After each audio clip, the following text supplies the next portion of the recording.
maging pwede kang maging composer o kumpos ako ng kanta. Kasi sikatin yung nagkakanta. Gaya ni John Lennon, ano? Kumpos ko, tapos kakantahin ko. Gagayahin naman ng iba. Pagka ginaya ng iba, Sikat na kami lahat. pag ginaya at binenta, ang tawag doon, may tawag doon eh. Pagka yung binenta mo yung hindi sa'yo eh. Yung ginaya mo, kinopya mo. May tawag doon eh.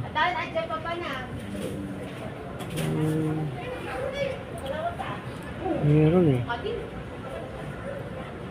Pirated. Hindi, bawal yun eh. Ah, Kasi kanta ng iba. gawa ng iba. Kumpos ng iba. Tapos gagamitin mo. Kung ang purpose mo gagamitin, ay Ito ka pwede. pa dito, sa tantukan ka ng daytawit mo. Pag-urayan ka. Ay, murug-murug tikas ta. Walang ticket araw-araw yung palengke, yung mga gulay na yun. Wala. Wala silang ticket.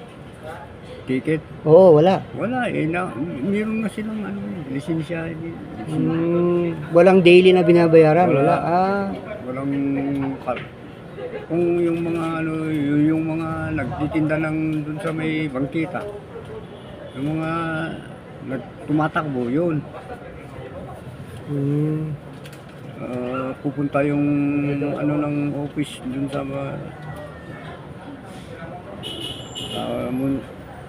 munisipyo sa Kapitol.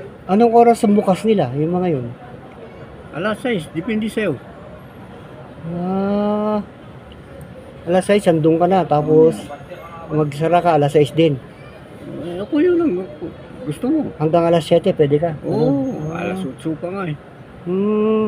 May alas 10 pa. Natutulog na yung mga yun dun. Open yung palengke. Ay, stay in na sila dun. Noon kami pero iwan ko ngayon. Bawal ngayon. Baka binawalan na Bawal, wala. Kaya nga pinaliitan eh, para hindi ka Matulog. Oo. Upuan lang, ano? May iba nga nakatayo lang eh. Mahirap yun ah. Tiyaga talaga. Kailangan tiyagaan. Alam kong hindi na niya ginagamit yung store ko. Dahil kita naman sa kanya eh. Ayun oh. Walang silbi. Sabi niya sa akin kanina. Oo. Walang silbi, hindi ko ginagamit. Sabi niya. Hanggang ngayon, wala. Hindi rin niya Wala. Tata, walang ano. May nakapatong lang dun, ano? Yung mga nagtitinda ron, pinatong lang nila ron. Eh bakit nakinuha niya yon? Pinahiram mo talaga o ikaw nagsabi o Hindi na akala hindi nga kaya ni Mrs. Pinauupahan ko talaga yon. Ngayon, nung si LB, dahil hinahabol si LB, hindi nakapagbayad. Yun pala. Ako naman hindi ko alam na ganun ang ginagawa ni LB. Na hindi siya nagbabayad. Ilang taong nagtinda si LB, hindi siya nagbabayad. Hinabol siya ngayon ng dun sa Bamarco. sa munisipyo. Sa office ng Office ng palengke. Dun sa Kapitol. Ngayon, wala siyang pambayad. Wala na, umalis na siya. Bigla na lang iniwan yung kailan niya iniwan? 3 araw, hindi siya nagtitinda. Nagtataka yung palagi nilang pinupuntahan, wala siya. Yung pala, umiska po na kasi ang laki na ng utang niya, hindi niya nagbabayad. Kaya sabi ni Delia, kinausap niya ako, ako nang bahala. Bibigyan kita ng allowance mo buwan-buwan, sabi niya. Ayun yung inusapan namin, pinag-usapan namin.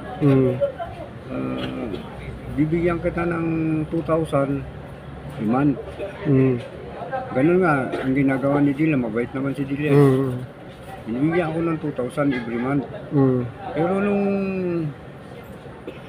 lipas ng 2 taon, napansin ko, hindi na siya Nagbibigay. Oo.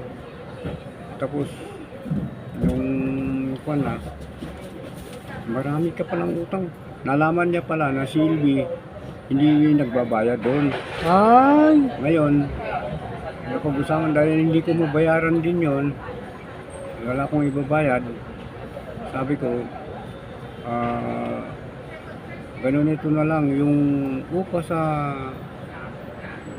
yun ang pambayad ko sa'yo, 1 taon. Oo. Eh kung kintain mo yung higit pa sa ano, di ba? 2,000 yung upa niya. Kwenta mo yun sa 1 taon. Yun ang lalabas doon. 20,000 na yun. Ha? 20,000 mahigit 25,000 na yun kung 2,000 isang taon. 25,000. Yun. Yun ang binayan niya ko sa kanya. Dahil dun sa ano. Yung ibis na ako ang magbayad dun ng 2,000, siya na. Kaya yung 1 taon na hindi nagbinayaran ni Ilby, yun na. Binayad ko na yung 20,000, 25,000, gano'n. Ang sumunod na taon naman, yung 25 ulit. Bali 50,000 na. Ayan. Pero ang nangyari doon. Tapos biglang nagbiyaya, si Magalong na yung ano. Nadagdagan ng ako na ngayon, pasanin niya. Eh, anong ending ng usapan nyo? Susubutin mo na, ganyan. Ayun nga, ang usapan namin na dahil desperado na si Bakit na hindi na niya kaya, at saka ako nakatuka sa kanya, hindi ko rin masikaso sa palengke. Bininta na namin ng 10,000. Eh ngayon hindi pa nagbawad, 2,000 lang ang binigay. Hanggang ngayon hindi pa na... Si Delia? Oo. Alam ko, nagigipit din eh. Gipit na gipit din. Tama ka na, ang bilis ng pagsasalita niya. Umumingi ng ano dun, 500. Dun sa sama niya, kunwari tumawag sa anak niya na hihingi ng... Kanak pala 500, wala rin. Ganun. Eh, nandun na yung tao eh, na uutangan niya ng 500. Sira Wala rin. Ako pa ang inanon niya. Niloloko ka lang niya. Bawiin mo na lang pag gano'n. Hindi mo ako maluluko.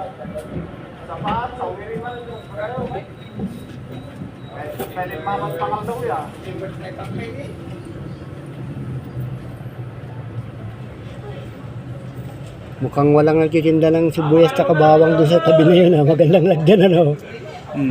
Lagyan mo ng... Wala sa banda namin. Wala doon ano. Yung nagtitindang yun sa sibuyas sa bawang na Yumi ba yun? Yung sabi mo estudyante Oo, estudyante ng UB. Yung, ang tatay nun, kilala ko yun. Talagang taga ron sila. Oo. Dati, yung tatay nun, tiga Biskaya rin eh. Ha? Biskaya rin. Tanong ko nga, Matangkad na mga payat. saan kaya? Baka Bambang. Hindi ko alam. Tanong ko nga. Hindi ko alam hindi ko pa sinabi. Yun ang nagtitinda ron dati, dun sa pwesto na yun. Pero lumipat na. Magkaano lang kami? Bali, 2. 3, pangatlo siyang hilera. Yung pangatlong hilera. Hindi yung pinuntahan natin yung dito. Sa kaliwa. Kanan kung nakatalikod ka. Ay, yun ang pwesto ni Rudy ang pangalan. Rudy. Oo. Rudy ang alam ko pangalan nun. Nabili pa nga niya yung pwesto dun sa ano eh. Yung bilyaran dun sa dulo-dulo. Yung palengke na yun. Yung Blackboard. May bilyaran dun. Nabili niya. Ewan ko kung